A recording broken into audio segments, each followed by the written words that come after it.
Hey, what's going on, guys? Saiyan here, back with another part to What If Goku Was Born a Super Saiyan 4. And holy smokes, guys, this What If in just a day blew up. I asked for only 120 likes, and you guys got over 1,000 in just 24 hours. So here's a very demanded part 2 of the April Fool's special.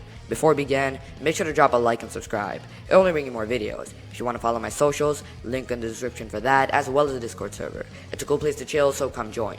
But let's set a like goal of 400 likes for the part, and without further ado, let's get right into the recap. In the last part, Kakarot landed on Kami's lookout after his pod was knocked off course, due to being shot out of the sky. Through various training methods, he learned to control the Super Saiyan 4 power. Eventually, he realized the world was doing horrible, and Kami wasn't doing anything to protect it. He went off and defeated the Rebel army, Tien, and then King Piccolo with absolute ease. However, he doesn't befriend anyone, except for Chi-Chi, who he ends up marrying. We left off with Raditz showing up at Kakarot's front door. Let's pick up right there. Kakarot stares at Raditz, not knowing what to think. Who is he? Raditz elaborates on what he meant by brother. Of course, it means what it sounds like, they're brothers. They're from a race called the Saiyans, and have the same parents, obviously. Kakarot knows about the Saiyans. Kami told him where he was from, but he thought he was the last after his world was destroyed. Raditz just shakes his head no, saying there are others, but they're under the rule of an emperor, explaining that they need his help to defeat him.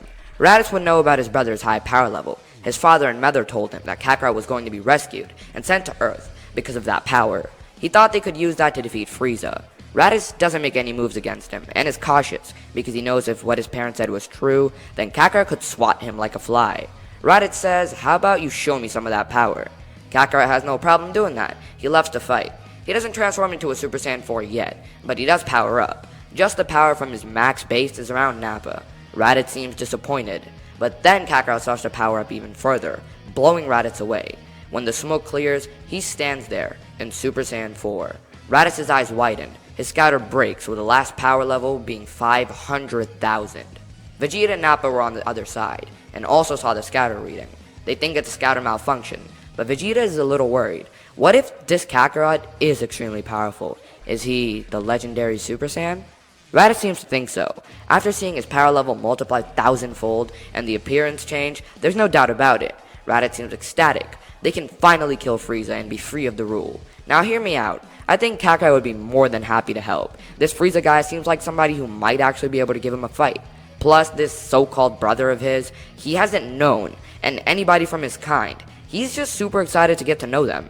Maybe they can get to know each other and it won't be all that bad. Kakarot invites his brother over for dinner. He's super confused. This isn't Saiyan-like, but being that he is in a good mood and loves to eat, he comes on in. Kakarot introduces him to his wife and son. Gohan is especially interesting. A hybrid? Maybe he has abnormal power too. But maybe.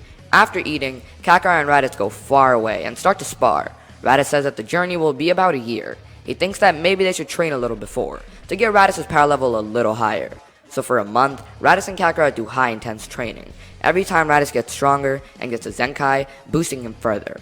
I would say that by the end of the month, he would definitely be above Nappa, like 7,000 to 8,000-ish, because he's training with a quote-unquote legendary Super Saiyan.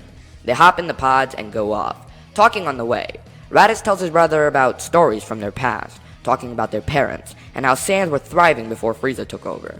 This small talk eventually leads up to Raditz talking about his life, how Vegeta and Nappa, the Saiyans he's with, and the last of their kind to his knowledge, are kinda assholes, and never seem to give a damn about him. But with Kakarot and his new power level, they could stand up to them, and after they, together, defeat Frieza, they can rule the universe together. What? Kakarot stops him right there. Rule the universe? No. If he defeats Frieza, Raditz will come with him and live a life. Start to do what he loves. Fight, but not rule. If it comes to it, he will kill Vegeta and Nappa, and even him. Just because you're my brother, Raditz, doesn't mean your evil doings will slide.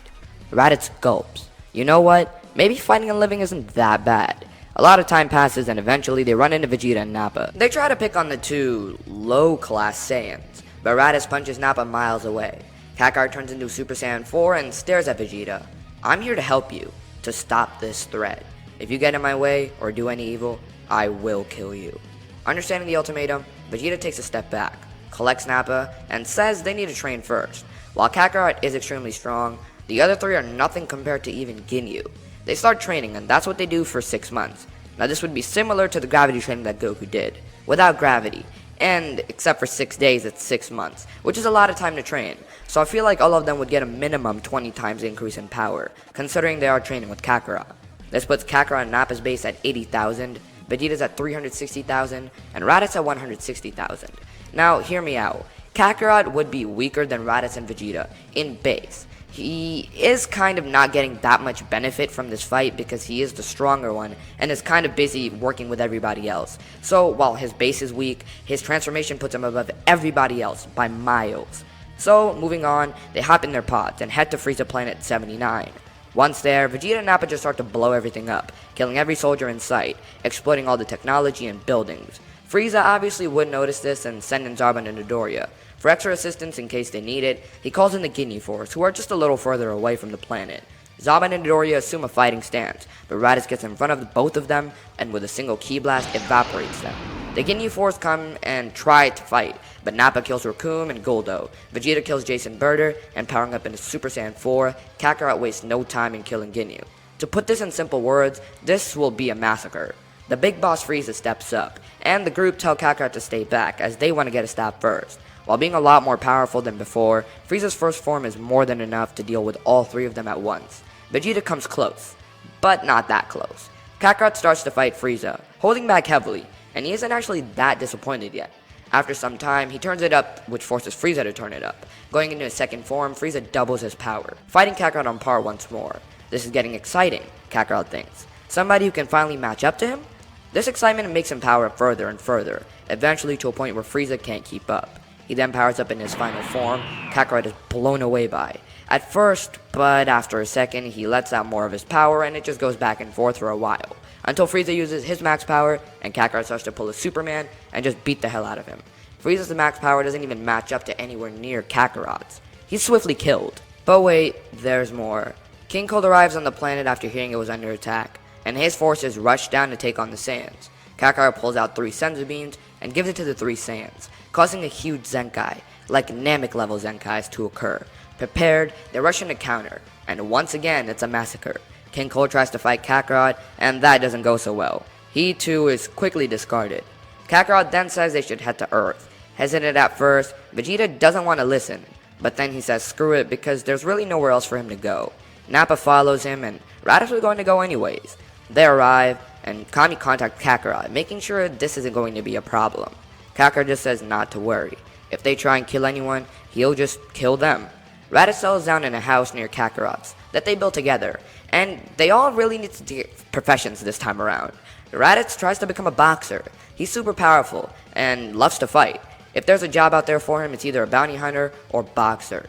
Speaking of, Vegeta becomes a bounty hunter. Because he's not going to be with Bulma or even knows Bulma, he needs to actually get a job. He quickly climbs to the top with his speed and precise kills. He races to the front of the line, eventually matching up to the likes of the metallic assassin. Nappa, on the other hand, becomes a farmer. This seems like something he would want to do, because of his Cyberman days. While he doesn't really plant them and get them to blow somebody up, he did like the planting and growing process. It works a similar way with farming on Earth. 3 years would pass, in peace, and it actually remains that way. Hear me out, Kakarot never went to Yardrat, so a lot of you may immediately assume that no heart virus, but many people also assume he could have gotten it from his childhood, the way he lived as a kid. But he lived with Kami this time around and in great condition. Therefore, we eliminate the 2 ways that he could have possibly gotten the heart virus. This means, yay, Kakarot stays alive. As y'all remember from part 1, Kakarot also destroyed all Red Ribbon people, including that of Jiro, so no android threats. This then leads us to 7 more years of peace, until the threat of Babidi and Dabur arrive. But that's where we're leaving things off for right now. So what do you guys think about this part? Did you like that the Saiyans were converted into being good? How do you think the Buu arc will play out? And what do you think will happen between the 11 years of peace? Leave your thoughts and suggestions down in the comments. I'll make sure to respond. But you need to make sure to like, subscribe, and click the bell to be part of the Super Saiyan 4s. It's free and you can always change your mind later. If you really like this video, then consider becoming a member. It supports the channel as well as me. Shout out to God of Destruction Gojira for becoming our first member, and a Limit Breaker one. He got early access to the video as well as the script, and the thumbnail. So that's why you should become a member. But with that, thanks so much for watching, and I'll see you in the next one.